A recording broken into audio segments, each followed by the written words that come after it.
ጠቅላይ ሚኒስተሩ እጅግ በጠና ታመዋል። ጠቅላይ ሚኒስተሩ ሕክምናቸውን ለመከታተል አሁን ላይ በተባበሩት አረብ ኤምሬት ይገኛሉ። ህመማቸው እጅግ ስለባሰባቸው ባለቤታቸው ሕክምናቸውን ለማገዝ ወደ ተባበሩት አረብ ኤምሬት ዱባይ መሄዳቸው እየተገለጸ ይገኛል። ይሄ ከሰሞኑ በማህበራዊ ሚዲያ ላይ ከጠቅላይ ሚኒስተሩ ጋር ተያይዞ ሲዘዋወር የቆየና አሁን ላይም ጠቅላይ ሚኒስተሩ በምን አይነት ሁኔታ ላይ እንዳሉ የሚገልጹ የተለያዩ የመረጃ ምንጮች እያወጡት ያለው የተለያየ ዜና ነው።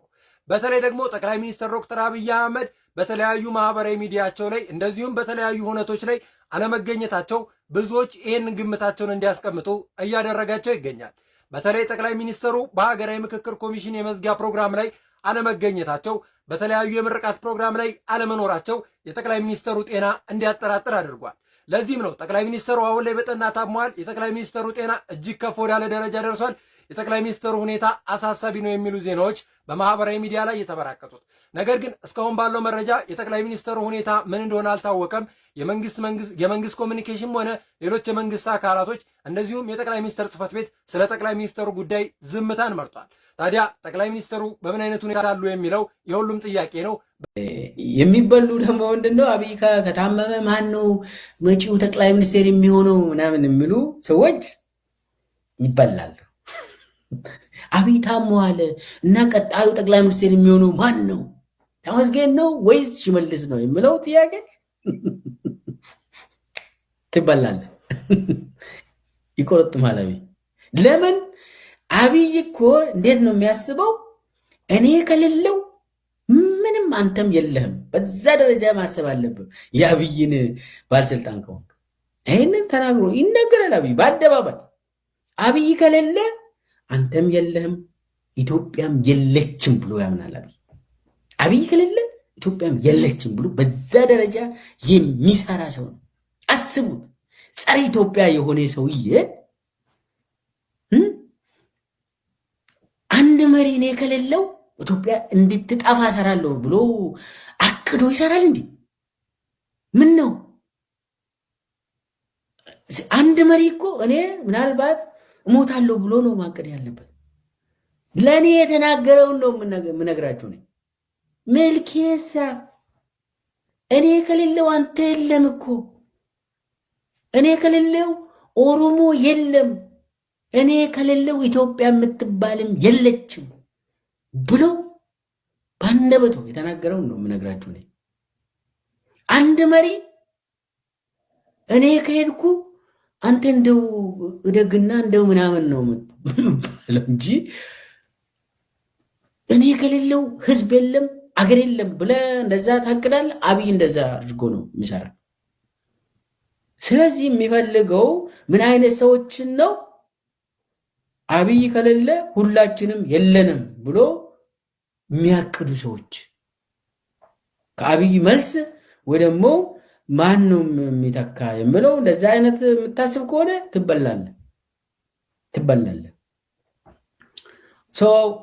በዚህ ደረጃ ነው እንደው እንዲህ አይነት ሰው ስልጣን ላይ መቆየት የሌለበት ነገር ግን ስልጣን ላይ ቆይቷል። ያሳዝናል። ብቻ ግን የኢትዮጵያ ሕዝብ ከዚህ እስካመር መቼ ነፃ እንደሚወጣ ሕዝቡ ራሱ ይወስናል። በቅርብ ጊዜም ነፃ ይወጣል የሚል ግምት አለ። ሌላው ሲሪየስሊ ለምንድን ነው ከአብድ የጠፋ ምናምን ብዬ አንድ ፓስተር ጠየቅኩኝ። አንድ ፓስተር ምን አለኝ? በዚህ ሰዓት ሁልጊዜ በየዓመቱ አብይ ቤተመንግስት ውስጥ የጸሎት ወቅት ነው፣ የቤተመንግስት ጸሎት ወቅት ነው። አሁን ነሐሴ ውስጥ ራሱ በሩን ዘግተው እኔ ጣዖት ያመልካል። አንድ ፓስተር ብቻ ነው እንደዛ። ሌሎቹ እሱ ፕሮቴስታንት ነው ይላሉ፣ እኔ አውቃለሁ። አንድ ፓስተር ግን ሲሪየስሊ አብይን የሚያክሰው ነው። ሌሎቹ ፓስተሮች አደባባይ ላይ ወጥተው እሱ ፕሮቴስታንት ነው የኛ ሰው ነው በቃ በእግዚአብሔር የሚያምን በኢየሱስ ክርስቶስ ያምናል ምናምን ብሎ ይሰብካሉ። እና አንዱ እንደዛ ስለኝ እንዴ አንተ እንደዛ ለምን ትላለህ? እኔ አለ እኔ የኔ እግር ሁለት ጊዜ ታጥቧል አለ። ማን ነው የሚያጥበው? አብይ። መቼ? ሁልጊዜ በነሐሴ ወር ውስጥ በየዓመቱ እግራችን ያጥባል። አብይ የፓስተሮችን እግር ያጥባል። እኔ ተጠቃሚ ነኝ፣ እግሬ አጥቦልኛል አብይ ብሎ የምናገር ሰው አለ። ግን አብይ በጣዖት ያመልካል ብሎ ደግሞ ያንን የሚናገር ሰው አለ። ሌሎቹ ተሸውዶ ለአብይ እንትን የሚያደርጉ ናቸው።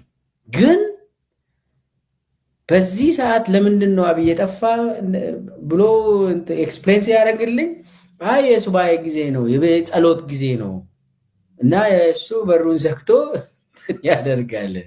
አሁን ደግሞ ኡስታዞችንም እግር ያጥባል ተብሎ ይገመታል እና ቢዚ ይሆናል አለ እና በዛ መሰረት ብትወስዱት ምናምን እሱ ምናምን አይታመምም እንደዛ ምናምን አለኝ። እኔ ግን ከሰዎቹ የሚወስደው አንደኛ ነገር ሰውየው ሲቹዌሽን ሩም ነው፣ ጦርነቱን እየመራ ነው።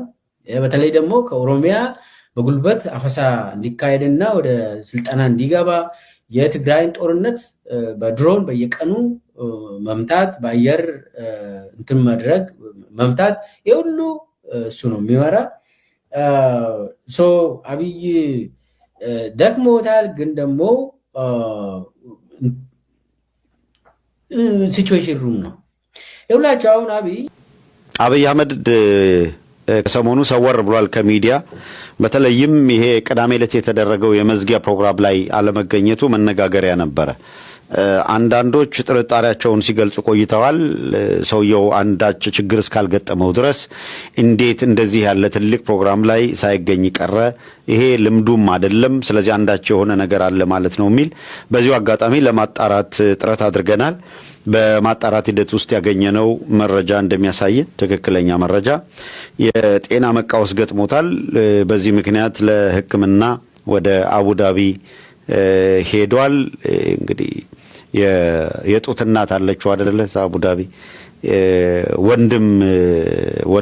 ወንድሙ አድርጊኝ ብሎ እናቱን የተማጸናት። ስለዚህ ወደ አቡዳቢ አምርቶ የሕክምና እየተከታተለ ነው። ምንም ስፔኩሌት ማድረግ አልፈልግም። ዋናው ነገር ትክክለኛው መረጃ ግን በጤና መቃወስ ምክንያት ለሕክምና መሄዱ ነው። ይሄ ሰውዬ ልክ አንድ ወቅት የኢትዮጵያ ጣፈንታና ሁኔታ በጣም አጣብቂኝ ውስጥ በወደቀበት ጊዜ መለስ ዜናዊ ለሕክምና ወጣና አልተመለሰም እንደተባለው እንደዚህ አይነት ነገር ቢፈጠር ሲያሉ ስፔኩሌት የሚያደርጉ አካላት አሉ። እንደሱ ካደረጉ ኢትዮጵያ በእግዚአብሔር የታየችበት ቀን ተብሎ የሚከበር ቀን ይሆናል ማለት ነው። ቱ ቢ ኦነስት አብይ አህመድ በዚህ ሁኔታ እኔ ለማንም ሰው ለሰው ክፉ አልመኝም፣ ግን የኢትዮጵያ ሕዝብ እረፍት የሚያገኝበት ይሄ ሁላ ሞት የሚያባራበት ምናልባትም ከዚህ በኋላ እንደዚህ ያለ ጭካኔ ዳግመኛ የማናይበት ሁኔታ እንዲፈጠር በማናቸው መንገድ ፈጣሪ ኢትዮጵያን ጎብኝቷታል ብዬ ነው የማምነው። ይሄ ሰውዬ አሁን ባለው ሁኔታ አጠቃላይ የህይወት ጉዞ በዚህ ሁኔታ ቢቋጭ ለኢትዮጵያውያን ለብዙሃኑ በጣም ትልቅ እረፍት ነበረ። በመርከብም ሲሄዱ ሳለ መርከቡ ተናወጠ ይላል በመጽሐፍ ቅዱስ ላይ አይደል? የነነዌ ጾም የሚጾምበት ታሪክ ዮናስ ባለመታዘዝ ምክንያት እሱ ያለበት መርከብ ሲናወጥና ሊሰጥሙ ሲሉ ህዝቡ ሁሉ ሲጮህ ራሱን ከመርከቡ አውርዶ ወደ ውሃው ወረወረ። በእኔ ያለመታዘዝ ምክንያት ነው ይሄ የመጣው። ስለዚህ ሁላችሁ ከምታልቁ አልታዘዝ ያልኩት እኔ ነኝ መቀጣት ያለብኝ ብሎ ከመርከቡ ዮናስ ዘሎ በወረደ ጊዜ አሳ ነባሪ ተቀበለው። አሳ ነባሪ ዋጠው። በአሳ ነባሪ ሆድ ውስጥም ለ3 ቀናት ቆየ ይላል። እግዚአብሔር ታደገው፣ እንዳይሞት አደረገው፣ ግን በአሳ ነባሪ ሆድ አቆየው። በሱ ምክንያትም መርከቡ ተናውጦ የእግዚአብሔር ቁጣ ደርሶበት ሌሎች በሱ ምክንያት ከማለቃቸውም እግዚአብሔር አንድ መውጫ መንገድ አዘጋጀ ማለት ነው። ስለዚህ አብይ አህመድ እንኳንስ በተፈጥሮ ህመምና ወዘተረፈ እግዚአብሔር ማለት ልቦና ቢኖረው ራሱን ወደ ባህር እንደወረወረው ዮናስ አብይ አህመድ ራሱን ወርውሮም ቢሆን የኢትዮጵያ ውስጥ ያለው ነውጥ እንዲቆም ያደርግ ነበር ህሊና ቢኖረው። ግን ደም ግብሩ ነው። ይሄ መንፈሳዊነት፣ ሞራል፣ ቅንነት የሌለውና በሰው ሞት የሚረካ በህዝብ እልቂት የሚያሾፍ ለጭካኔው ወሰን የሌለው የሚመራው መጥፎ አጋንንት መጥፎ መንፈስ እስከ ተደሰተ ድረስ በየቀኑ ህፃናት ቢታረዱ እናቶች ቢያልቁ ጉዳዩ ያልሆነ ግለሰብ ከመኖሩ ይልቅ